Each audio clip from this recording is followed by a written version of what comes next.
Hi friends, இது ஒரு long vlog தான். என்ன வீடியோன்னு பார்த்தீங்கன்னா, நம்ம இருக்கிற ஏரியாவில் நாகாத்தம்மன் கோவிலில் கூழ் ஊத்துற திருவிழா இந்த சண்டே நடந்தது. ஒவ்வொரு வருஷமும் நான் நாகாத்தம்மனுக்கு அக்னிகரகம் எடுக்கிறேன் அப்படின்னு வேண்டியிருந்தேன். அதனால் இது 3வது வருஷம். நான் இந்த வருஷம் எடுத்தது அக்னிகரகம் 3வது வருஷம். ரொம்ப ஹாப்பியாக சந்தோஷமாக ஆரம்பிச்சது. ஒன்றும் ப்ராப்ளம் இல்லை, நல்லபடியாக அக்னிகரகம் எடுத்தேன். இங்கே ப்ராப்பராக எதுவும் பண்ணவே இல்லை. ஏன்னா எங்கள் பம்பை அடிக்க வந்தவங்களுக்கு எதுவும் தெரியல. அவங்க பண்ணது எதுவுமே சரியில்லை. நான் என்னோடய குலதெய்வம் கிராமத்தில் இருக்குது, முத்துமாரியம்மன் சொல்லிட்டு. அங்கே பார்த்திங்கன்னா ரொம்ப சூப்பராகவே பண்ணுவாங்க. எல்லாமே ப்ராப்பராக பண்ணுவாங்க. சாமி பம்பை அடித்து சாமி அருள் வர வச்சு தான் நம்ம மேலே அருள் வந்ததுக்கப்புறம் தான் அக்னிகரகம் நம்ம தலையிலே வைப்பாங்க. இங்கே பார்த்திங்கன்னா சும்மாவே அப்படி தூக்கி வச்சுட்டாங்க. சரி, ஓகே, உங்களுக்கு எதுவும் தெரியல அப்படின்னு நினச்சிட்டு நானும் அப்படியே எடுத்து 3 சுற்று வர ஆரம்பிச்சிட்டேன். ஒன்றுமே தெரியல அவங்களுக்கு. மனசு ரொம்ப கஷ்டமாக இருந்துச்சு. என்னடா நம்ம ஆத்தாளுக்கு வேண்டிக்கிட்டு நேர்ந்துக்கிட்டு நம்ம இந்த ஒவ்வொரு விஷயங்களும் பண்ணுறோம். ஆனால் இவங்க எதுவுமே ப்ராப்பராக பண்ணலையே அப்படின்னு கொஞ்சம் கஷ்டமாக தான் இருந்துச்சு. சரி, ஓகே, இவங்களுக்கு தெரிஞ்சது அவ்வளோதான், வேறு எதுவும் பண்ண முடியாது அப்படின்னு நானே எனக்கு தெரிஞ்சதெல்லாம் சொல்லி செஞ்சேன். நிறைய பேர் வந்திருந்தாங்க. கிராமத்தில் மட்டும்தான் நிறைய பேர் வருவாங்க அப்படின்னு நினச்சேன். ஆனால் இங்கே நகரத்துலேயுமே நிறைய பேர் வந்திருந்தாங்க. தெரிஞ்சவங்க, ஏரியாவில் இருக்கிறவங்க, அந்த மாதிரி நிறைய பேர் வந்திருந்தாங்க. அக்னிகரகெல்லாம் எடுத்து முடித்ததுக்கப்புறம் பார்த்திங்கன்னா கோவில்லையே அன்னதான பிரசாதம்லாம் கொடுத்தாங்க. வாங்கி சாப்பிட்டோம். எதுக்காக இந்த வேண்டுதல் அப்படின்னு பார்த்தீங்கன்னா, என்னோடய உயிர் இருக்கிற வரைக்கும், என்னால் முடிகிற வரைக்கும் நான் ஒவ்வொரு வருஷமும் ஆடி மாதத்தில் நான் அக்னிகரகம் எடுக்கேன் அப்படின்னு வேண்டிக்கிட்டேன். அடுத்து பார்த்திங்கன்னா, நம்மளோட குலதெய்வம் ஸ்ரீ முத்துமாரியம்மன் பார்த்திங்கன்னா வடமாதிமங்கலம்.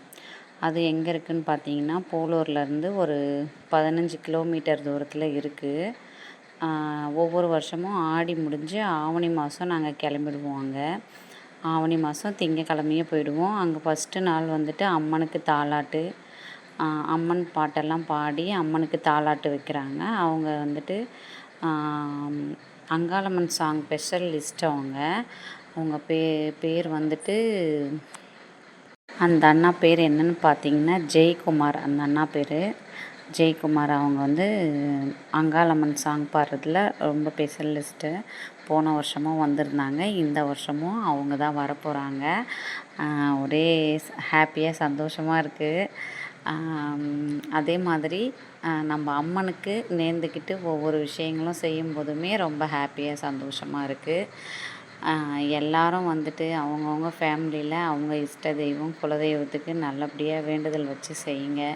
அவங்கவுங்க ஃபேமிலி நல்லா இருக்கணும், நம்ம குடும்பம் நல்லா இருக்கணும், பிள்ளைங்க நல்லா இருக்கணும், நல்லா படிப்பு வரணும்.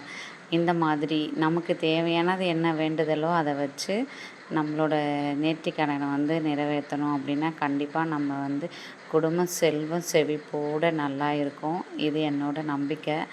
மற்றவங்களுக்கு எப்படின்னு எனக்கு தெரியாது. நான் ஒரு விஷயம் செய்கிறேன் அப்படின்னா நான் அதை முழுசாக நம்பி தான் செய்வேன். நம்பிக்கை ஒன்று தான் நம்மளை என்றைக்குமே கைவிடாது. நம்பினால் நம்ம கெட்டு போயிட மாட்டோம். கண்டிப்பாக நம்பி ஒவ்வொரு விஷயமும் செய்யணும். அதுக்கப்புறம் தங்கச்சி எல்லாம் வந்திருந்தாங்க. என்னோட மாமியார் எல்லாமே கிராமத்துலேருந்து வந்திருந்தாங்க. எல்லோரும் இந்த விசேஷத்தை இப்போ செஞ்சதில் எனக்கு ரொம்ப சந்தோஷமாக இருந்துச்சு. அப்புறம் பார்த்திங்கன்னா கோவிலில் 3 முறை நான் சுற்றி வந்தேன். ஒரு முறை சுற்றினா போதும் அப்படின்னு சொன்னாங்க. எனக்கு உடன்பாடு இல்லை. நான் 3 முறை சுற்றுறேன் அப்படின்னு சொல்லி 3 முறை அம்மனை சுற்றி அதுக்கப்புறம் பார்த்திங்கன்னா உள்ள கருவறைக்குள்ளே போயிட்டு சாமி கும்பிட்டுட்டு அதுக்கப்புறம் நம்ம அக்னிகரகத்தை இறக்கி வச்சாச்சு. இறக்கி வச்சதும் அதுக்கப்புறம் பார்த்திங்கன்னா நம்ம கையில் அந்த தலையில் உச்சந்தலையில் மஞ்சள் வைப்பாங்க. அந்த மஞ்சளும் நம்ம கையில் இருக்கிற வேப்பிலையும் எல்லாருக்கிட்டேயும் கொஞ்சம் கொஞ்சம் கொடுத்து விடணும். அதுலேயும் ஒரு நம்பிக்கை இருக்குது. எல்லாருக்கும் கொடுத்துட்டு அதுக்கப்புறம் அன்னதான பிரசாதம் வாங்கி அங்கேயே சாப்பிட்டுட்டு என்னோடய விரதத்தை முடிச்சுக்கிட்டேன். இன்றைக்கி நைட்டு பார்த்திங்கன்னா அம்மன் ஊர்வலம் வருவாங்க. நாகாத்தம்மன் வந்துட்டு சந்தன அலங்காரம் பண்ணியிருந்தாங்க. ரொம்ப சூப்பராக இருந்துச்சு. நாகாத்தம்மன் வந்துட்டு பல்லாக்கில் அந்த மாட்டு வண்டியில் வந்துட்டு அலங்காரம் பண்ணி ஊர்வலம் வருவாங்க. கிளம்பிட்டாங்க. நம்மளும் பூஜையெல்லாம் முடித்தாச்சு. அன்னதான பிரசாதம் வாங்கி சாப்பிட்டாச்சு. அம்மனும் வந்து ஊர்வலம் வந்து கிளம்பிட்டாங்க. அப்புறம் நைட்டு 1 மணி வரைக்கும் நான் வெயிட் பண்ணி தூங்காமல் அம்மனுக்கு வந்து தீபாராதனை எடுத்துகிட்டு அதுக்கப்புறமா தான் நான் தூங்க போனேன். என்னோடய வீடியோ உங்களுக்கு பிடிச்சிருக்கும் அப்படின்னு நான் நினைக்கிறேன். என்னோடய வீடியோ பிடிச்சிருந்தா லைக் பண்ணுங்கள், ஷேர் பண்ணுங்கள், கமெண்ட் பண்ணுங்கள். டாட்டா.